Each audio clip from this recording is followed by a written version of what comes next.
Infirmière de formation, Annie Duguay-Ferguson est chargée d'enseignement clinique à l'Université de Moncton, campus de Shippagan. Depuis le début du confinement, elle doit faire du télétravail. Pour faire une tâche qui devrait me prendre environ 1 heure, ça peut me prendre 2 heures, des fois juste à cause que ça ne veut pas télécharger les documents. C'est qu'elle n'a pas accès au réseau Internet haute vitesse fourni par Rogers ou Bell Alliant.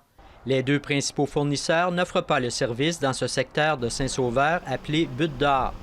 Comme plusieurs de ses voisins, elle s'est tournée vers le service satellite d'ExploreNet. Un service plus lent, moins fiable et plus cher, à 100 $ par mois. On a plusieurs réunions qui doivent être faites par Skype ou autre médium de communication. C'est assez difficile où est-ce que la communication s'interrompt.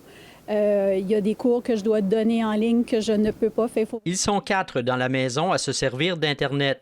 Son mari, un enseignant au primaire, fait aussi du télétravail. Si moi, je dois être sur une réunion, il faut que toute la famille se déconnecte sur le réseau parce que sinon, ça ne fonctionne pas. J'ai pas les mêmes chances ou les mêmes accessibilités que les autres élèves ont. Leur fille aînée, une étudiante universitaire, vit aussi de la frustration.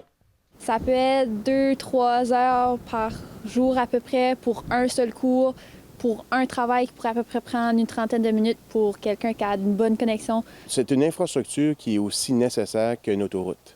Le maire de Bathurst, Paolo Fongemi, croit que les fournisseurs doivent en faire davantage pour assurer le service haute vitesse partout en région rurale.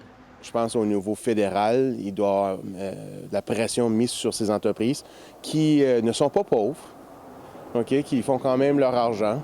Il croit de plus que les gouvernements doivent faire leur part en offrant des incitatifs aux fournisseurs. Au Nouveau-Brunswick, on devrait avoir accès à ces services-là. C'est essentiel, surtout dans le confinement. Le gouvernement provincial a conclu une entente de projet en 2 phases avec la société ExploreNet pour moderniser les services à large bande. La première phase, qui sera bientôt complétée, permettra d'offrir un meilleur service à 10 000 ménages et entreprises dans ces collectivités. Ici François Vigneault, Radio-Canada, Bathurst.